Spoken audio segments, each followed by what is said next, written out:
International Dairy Week presents Around the Barn. Hello, I'm your host, Casey Treloar, and this will be the online space where those in the Australian dairy industry can connect with each other, as well as those right around the world in the lead up to Australia's premier dairy show in January 2022. This will be the one-stop shop where you can catch up with our sponsors, exhibitors and judges to talk all things cows, technology and showing down under. Well, I'm very pleased to welcome Brian Leslie to the podcast. Obviously, Brian has an exceptional history with Dairy Week itself since its inception. Brian, welcome to the podcast. It's an absolute pleasure to have you on. Thank you. It's a pleasure to be on. Brian, look, take us through. I mean, you've got such a rich history with the show. How have you seen it evolve from its very beginning? No, I don't suppose we ever thought it'd go for as long as it did. I guess it was the brainchild of Darryl Brown, back in the late 80s. He wanted to have a convention and I said, well, why don't we have a cow show as well? And we used to do a lot of traveling, doing a lot of sales. And he said, well, if we're going to have a cow show, you can run that. So anyway, we did. And it started under the gum tree at Tatura back in 1990. And I guess our intention was then to try and do it every 3 years. And anyhow, it's kept going forever, and you wouldn't have thought it would have done what it's done, but it has, and it's been great. Brian, obviously over its very rich history, there's been some real pivotal moments, and in terms of how the show has evolved from that, show under the gum tree to the massive event it is now. Can you take us through those pivotal moments and maybe some of the challenges that arose during those times? Yeah, I think, look, the positives always outweigh the negatives, but, we certainly were hit with some hurdles. I suppose when we first started, it was just a Holstein show and a youth show, and it was a marvellous event. And then other breeds wanted to be involved, and, that was great, but we had to be able to accommodate them. And so we had a lot of support from the City of Greater Shepparton to get the facility up so that it could handle them all. And of course, we had them for many years in tents. We just hired great big tents and put a lot of the cattle in them. And it was 1999 that Premier of Victoria, Jeff Kennett, came. And I think that was, I've still got the picture up in my office here, when he announced funding to build the big shed. And, that was an amazing leap forward. And, I was, overwhelmed by that. I think that was tremendous support that the industry got from government. And, that was a real positive. I guess the negative that we really went through was the Yonis. JD problems we had. The other states had different Yoni status than what Victoria did, and I said there was no way known that I was going to have this show if people that may not have had the same status couldn't come, and that was really a something that I battled with for a fair bit, and we had to have them in different stalls and different washes, and that's all gone away now. But that was a struggle, but we got it, we made it happen, and we did not stop those people from coming, and I think that was really a positive and something I'm pretty pleased that we could do. Absolutely. Brian, obviously you've got quite you've judged many breeds at the show. I can remember actually my first ever trip to Dairy Week was the year that you judged the Holsteins and obviously made the very famous Australian cow, Morty Lady, your champion that day. Can you take us through maybe some of your highlights of judging at Dairy Week? Yeah, well, the first Dairy Week we had, I've always believed, and I still believe, the greatest judge I've ever seen was Lowell Lindsay from Canada. And Lowell was to judge the youth show in 1990, and Lauren Elsash from Quiet Cove was judging the Holsteins. And Lowell took sick just before the show, and just before he was to leave to come down. And anyway, Darryl said to me, you better get another judge. And I rang some other judges in Canada to see if I could get them to come down. It was late notice and we couldn't get them to get it organised to happen. And Lowell said to Darryl, well, get Brian to judge. And I was 24 and I judged the youth show, and there was about 3 classes that had 50 heifers in them. So they were, it was interesting. And then yeah, I judged the youth show again in 2000, yeah, and then I was asked to judge the Holsteins by some exhibitors in 2011, and I wondered whether I should or I shouldn't do it, and because I was there. But anyway, look, I did, and it was a wonderful show, and there were tremendous cows come out, and Morty Lady came out, and I didn't know the cow, and her udder was just incredible. And I made the statement when I judged her that she wrote the rule book on udders, and I didn't know then that she was going to go on and classify 97, but she has done. And, you know, I guess, you know, I've been fortunate to judge shows all over the world, and I think that our Australian cow is as good as any in the world. And that's why I really wanted to run Dairy Week the way we did. I wanted to take the Australian cow to the rest of the world. And, you know, when people came down from North America in particular that had never been before, it was amazing what they commented about how good the Holsteins were. And many times we had judges come down that had judged at World Dairy Expo or the Royal Winter Fair or those shows. And maybe we never had a cow always that would beat the champion cow at those shows, but they often commented that our depth was so much greater. You're renowned for having, you know, a knowledge and a being able to retain history like no other in the Australian dairy industry. Can you maybe take us behind the scenes about maybe some points about Dairy Week that maybe some of us don't know or don't realise? Well, I guess it was interesting. I was talking to a very well-known fitter the other day, and I asked him when he was born, and he told me he was born in 1990, so that's when Dairy Week started. So a lot of the people at Dairy Week weren't even born when we started. Look, I don't know. I mean, I could talk all day about it, and we don't want to do that. But look, I just think that some of the judges that we've had down have been just so outstanding, and they've helped Australian judges. You know, we've all learned a lot off those guys. I think the fitting side of it's one of the things that really Dairy Week brought to Australia. And I remember the very first IDW in 1990, there was 2 Holstein teams that brought down very well-known fitters from North America. And it was the first time that had happened.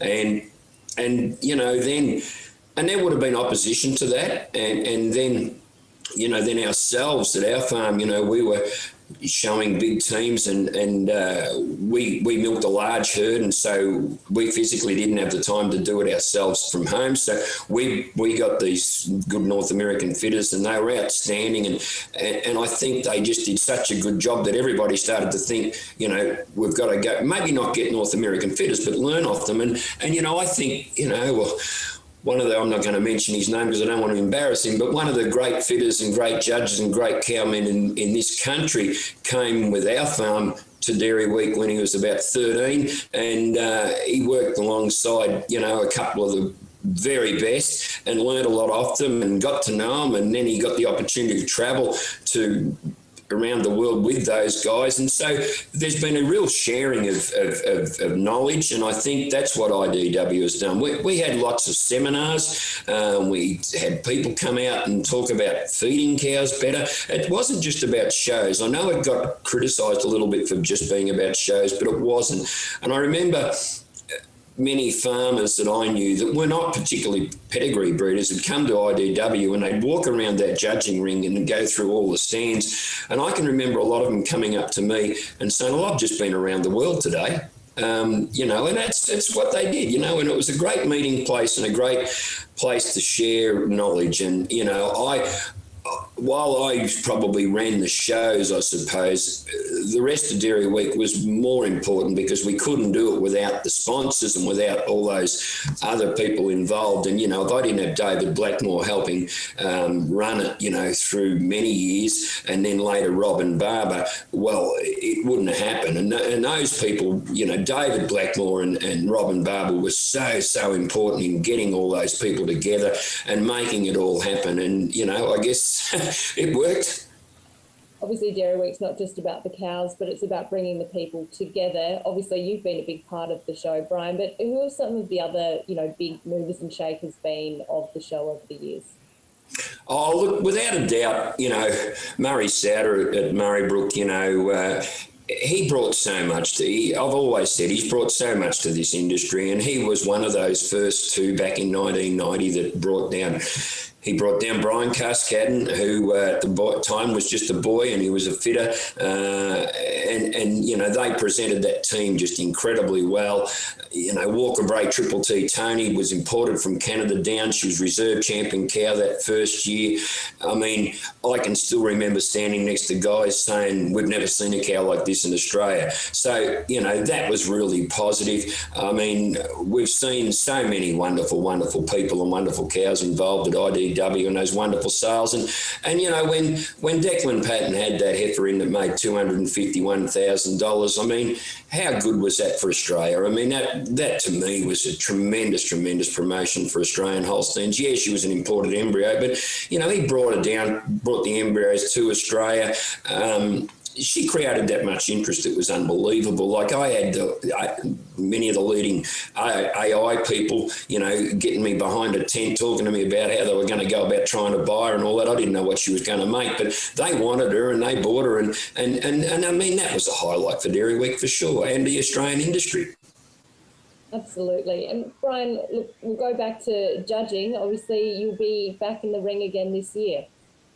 Yeah, so they tell me. I'm looking forward. You know, when I got rang to judge the Brown Swiss, I was really, really honoured to be asked to judge the Brown Swiss. I had a lot to do with the breed at the start when I bought the first Canadian cattle for people in Australia, bought them up there.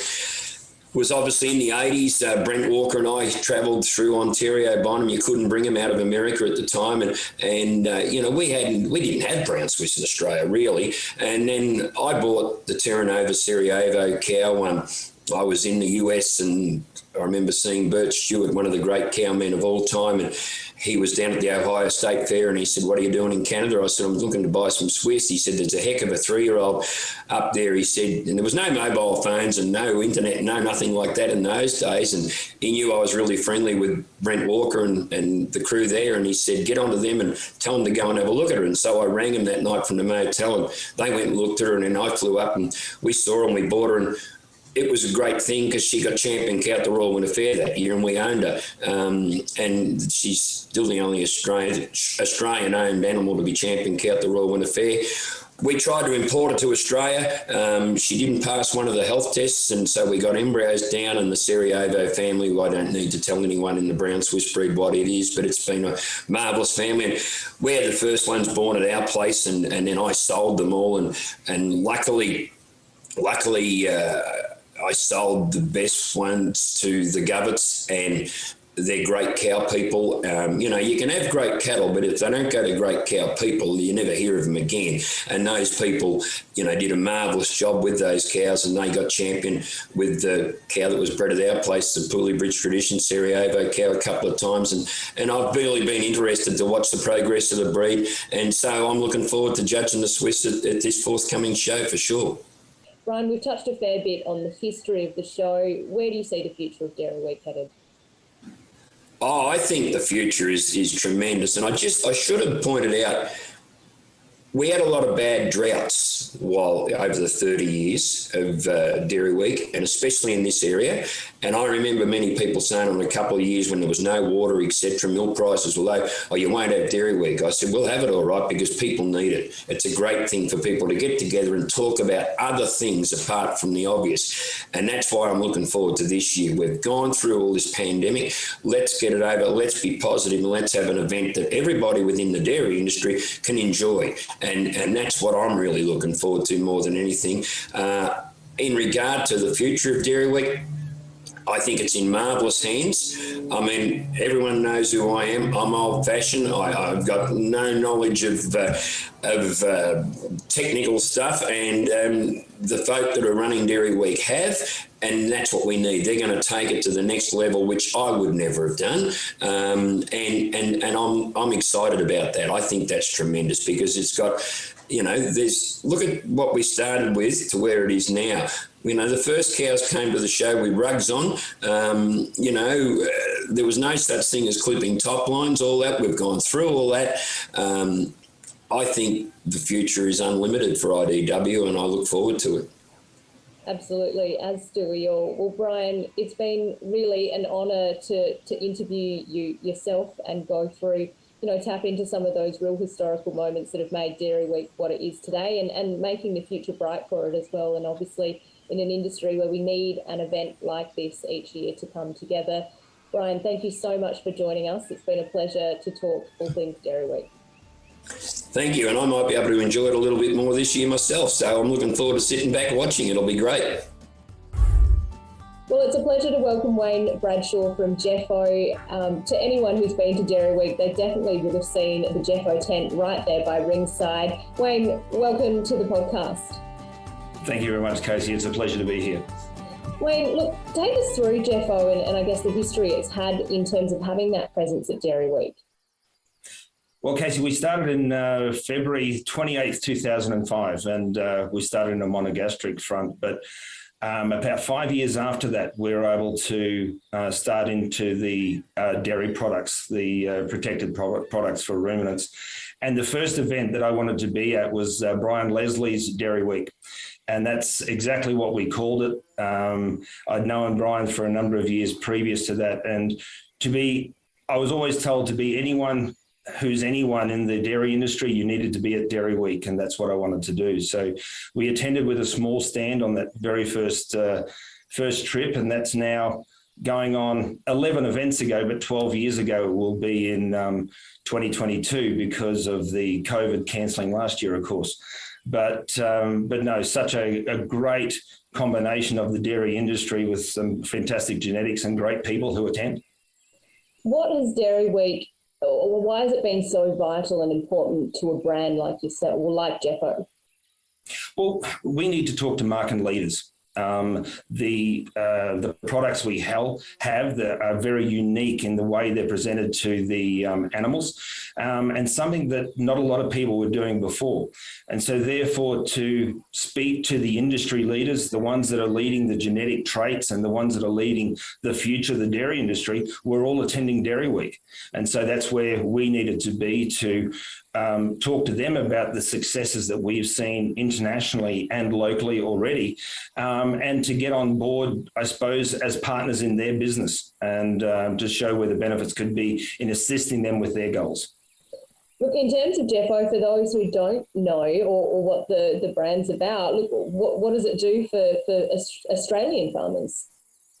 The key part is that we've been able to, through nutritional solutions, adding B vitamins to the dairy herd's diets, and we're able to see in two main products, one for transition and one for lactation. In the transition, we're giving that in a pre and post calving diet, and we're seeing it's that ease of calving. JEFO has a bit of a slogan of life made easier, and that's exactly what we want to do. We're trying to make that transition period easier for the cow, but also easier for the farmer. You know yourself that if you have a large number of cows calving, people have to make sure they're home and make sure there's no problems. We reduce those sort of issues. So retained placentas, ketosis, all these sort of things are reduced, and we're trying to increase dry matter intake and get the cow through that period and producing milk in a better way. And then the reproduction and fertility side of things of getting her back into calf to make sure that she's a performing member of the herd. Obviously, there's been a lot of research and technology behind those products. Look, is there anything new or sort of something that's being developed at the moment? We're already into the second generation of the products, so we're able to add extra vitamins in. And so what we're having is a rumen bypass in the solutions to deliver the B vitamins to where and when the cow needs them. And what we're looking at advancements in these sort of areas all the time of what are the other things that we could add to this. But honestly, at the moment, the B vitamins, we're trying to take the injections out of the farmers' needs, and by doing it nutritionally through precision intestinal nutrition is what we've gone with now, is giving the animals what they need when they need it and trying to get a better result for the animal's health, but also for the farmer's pocket, I suppose. In terms of farmers using the JEFO products, obviously there's a wide range of them being used, I guess, here in Australia, but also overseas. Absolutely, and we're really honoured the people who have come on board. People like Sean Holst at Wandilla Holsteins, Jade and Scott Sieben. We're also doing a trial at the Mafra Research Farm at the moment. We're getting some fantastic results, which we look forward to sharing at Dairy Week in January. And also we've got farmers that are coming along to the Dairy Week stand to talk about the successes that they've had by using the JEFO solutions, increasing milk production, reducing issues in calving, and then getting that fertility back up and working again. But certainly internationally, Casey, people like Comestar Holsteins, Marc Comtois, and Gillette Farms, two of the top 5 influencers in the Holstein breed. Internationally, they've been recognised over the last 25 years. They've been made that, and we're really honoured to have those guys on board as key clients, but also partners in not just our current products, but what we should be doing in the future to make the cow's life and the farmer's life easier. We're obviously also very excited to announce we will be speaking with Marc Comtois from Comestar Holsteins. So stay tuned in the podcast for that. We're very much looking forward to that discussion. Obviously, we couldn't have International Dairy Week last year. There's been a lot of challenges with COVID. How excited are you to be able to return ringside next year? There's some people that we haven't had a chance with COVID. And my thoughts and best wishes go out to everyone that's been affected in some way by COVID. But it's just fantastic that we can bring the industry back together at what is classified as the key industry event in this part of the world internationally. And it's great to have everyone coming back with our friends and our partners that we can talk with and share a beer and a joke, but also talk about how we can move forward and the successes that are coming for the industry. As a business, how has COVID impacted you guys or maybe changed the way you guys operate? The biggest change for us is using this sort of technology, the Zoom meetings. We normally would have people visit from Canada on technical support aspects. We'd be on farm, and even myself, I'd be traveling 3 weeks out of every 4. Well, at the moment, we're not on planes, and we're trying to rely on technology to cover our bases. Now, even though I believe some of these changes will last for a long time to come, nothing beats face-to-face meetings and networking. And if we can have a chance to go through and catch up with people, that's exactly what we will do. And the first big event that we will get to will be Dairy Week next year. And that's really what we're looking forward to. Absolutely. So many of us are looking forward to that. Wayne, thank you for joining us on the podcast. It's been great to hear a bit of insight about JEFO. Obviously, we all see the brand there on the side of the stands, but not all of us know what you guys are all about. So, no, it's been a pleasure to chat to you. And stay tuned on the podcast. We will have Marc Comtois coming up from Comestar Holsteins. Wayne, thanks. Casey, can I share one more thing with you, if you don't mind? Yeah. I apologise. I didn't say earlier, but internationally, JEFO will be celebrating 40 years in business next year. The head office is based just not very far from Marc Comtois' farm and in Quebec province, but we'll be celebrating 40 years working with our partners throughout the world in livestock nutrition, and it's a great honour to be involved in that, but also to further it through. So thank you. My pleasure. We'll see you in January. Thank you.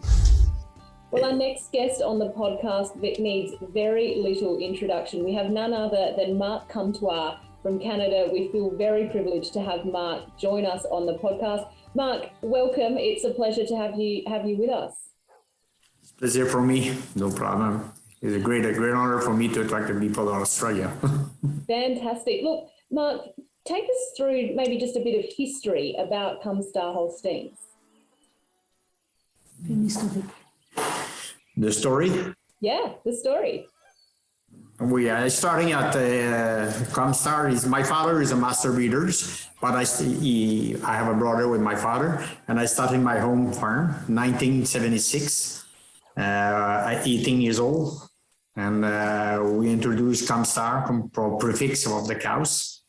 and we have a small farm, and we starting and have a great cows are just great, and we transform the herd for the purebred the first year, and we are very passionate for the genetic. And I like the show cows too. And my first prize at the Royal Winter Fair is 1978. I had my first prize, a bull. He's won first place in the Royal Winter Fair. And I sold him in Italy at the Sale of Star. She introduced Comestar very quickly and internationally. And in 1977 and 78, we sold a bull in Italy. His first prize at the Royal Winter Fair. We're starting quickly. And we're starting the flush program with the mama at 1981 with the first flush program. The embryo is not very popular at that time. And we're starting to sell embryo, and I buy a nice cow in 1985, the Elisa Antonilea. And this cow is classified excellent. And she win the Royal Winter Fair dry cow too. And she is the dam of Comestar Lori Chic. That's the cow. She make a Comestar around the world. And this cow, she's a show cow first, and she's second place baby calf at the Quebec Spring Show, and she's second place at the World Dairy Expo at Madison, 1989. And she's best daughter in the class. And we use, she gets some Chic daughters, but she's not very high for milk. And we go in the USA with a cow to breed her to Black Star. And we make 3 daughters and 1 bulls born from this flush program. For me, it's the royal flush for me because she make Laura Black, and Lausanne Black. And this cow, she really good flushing cows. And she make lots of embryo, and we export an embryo. And she make all the family around. She produce 4 bulls. Lori Chic have 1 son. Is a Comestar leader. My first bull is very popular in Australia, I know, and Germany and many countries. And he produced 1,400,000 doses sold Siemens. And the 3 daughters of Black Star from Lori Chic, she make 3 more bull millionaire. We have 4 bulls millionaire. And for those, we make lots of traveling with her for the cow family. And in 2000, we make an international sale. We make a sale for 2 days. We sell 292 head, and we exported on 18 country the sale at that moment. And we have a lot of interest for the embryo. We have people sold embryo for us. And we exported over 6,000 embryo and 38 country. And we have a champion at Madison 1998. That's a cows winning in the show. And we have master breeder 2 times. The first time is 1998, and 2009 we have another master breeders Howard. And we associate with Freddie and Nicole Sting, the Belgian people, with us because I'm driving a lot and I'm judging many shows around maybe 30 countries I'm traveling. And judging the show, the Royal Winter Fair 2 times, 1999 and 2016, we're judging the Royal Winter Fair. And I have lots of presentation for CMX. And we have an agreement with CMX too, 2002. We have an agreement with them, and all the bull we sell, we export the Siemens with CMX, and we have a really good relationship.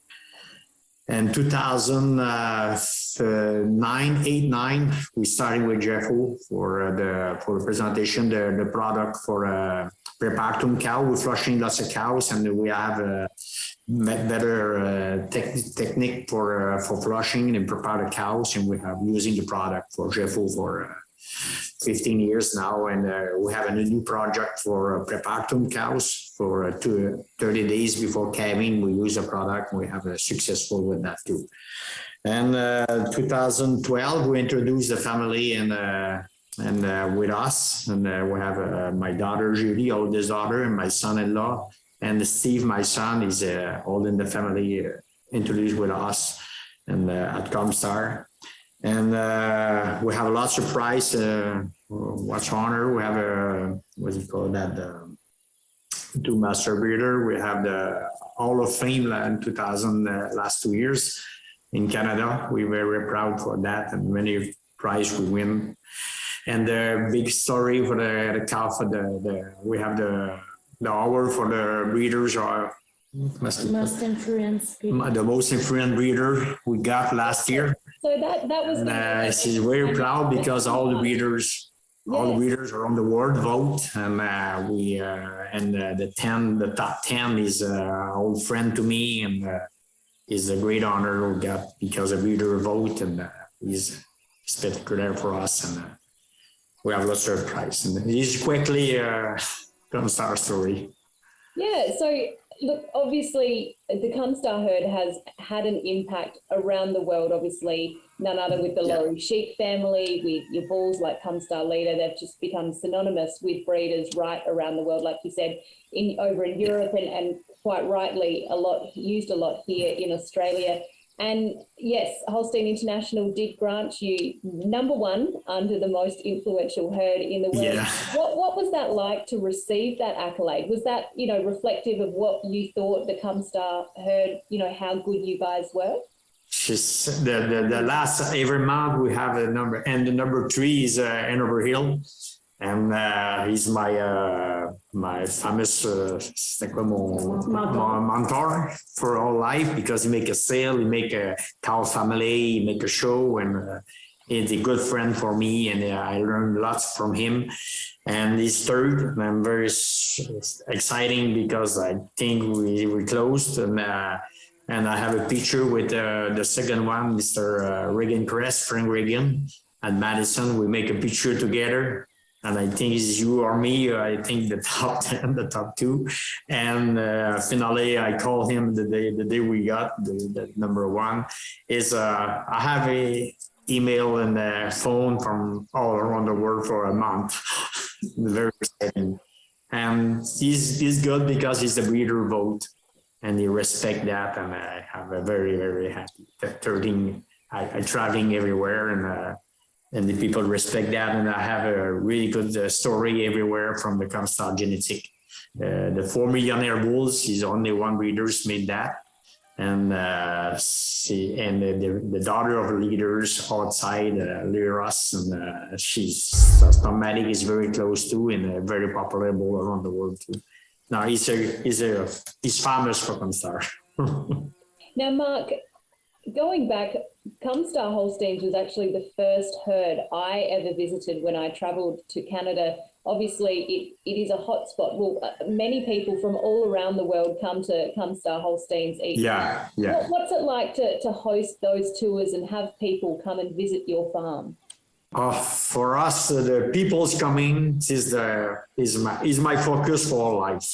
I love the people, and I like to take a time to discuss, because I know school. I never go to the school. 8 degree, I stop. I don't like that. And my English is not too good because I learned I'm just talking 3 weeks school in English to is possible for me. But the people is coming for us, and show the herd, and show the hospitality for the people too. For us, she make the marketing for Comestar. She's the first marketing for me is the people directly. The news people, the internet, and everything is good. When you talk to people, we take the time to talk with him. For me, she make the marketing. She make the first marketing for Comestar. Receive the people, go to see the people, traveling with them, and work with them. For me, it's the best marketing for the genetic, for everything for me to sell. It's the best for me. I have pleasure to do that. And speaking of travelling, Marc, you've spent some time at International Dairy Week before. Can you tell us about your time in Australia? I go one time in Australia with I going with CMX. Not for judging. I'm judging 2 shows in Australia, Melbourne and the Royal Show in July. And I go into the Dairy Week the year after. We go into Dairy Week to see with CMX with Raving, and I have a speaker for CMX and the display there, and she's phenomenal. The people, the breeders in Australia, he have a passion for cows, and he respect the breeders, and he have lots of friendship people there. He's a cow man. And the cows outside, the 600 cow in the pasture, she's here, not real for us. But she another way, completely another way. I have a really good hospitality there and friend everywhere. Mr. Loftus, Roger Bottom, and everybody. Yeah, a little bit fun with him. That's certainly fantastic to hear, Marc. Well, it's been an absolute pleasure to speak to you, Marc. It really has. Okay. I mean, to have someone of such in the Holstein world on our podcast is incredible. And I think a lot of people will be pretty excited to listen into what you have to say. It's been an absolute pleasure again, Marc. Thank you so much for joining us. I appreciate that. You have something, call me, and I appreciate that. Thank you very much. Good Dairy Week, everybody. Thanks for joining us for today's episode of Around the Barn. We hope you enjoyed hearing from each of our guests. If you like what we're talking about, make sure you hit the share button. That's all we've got time for. We'll see you next time. Bye for now.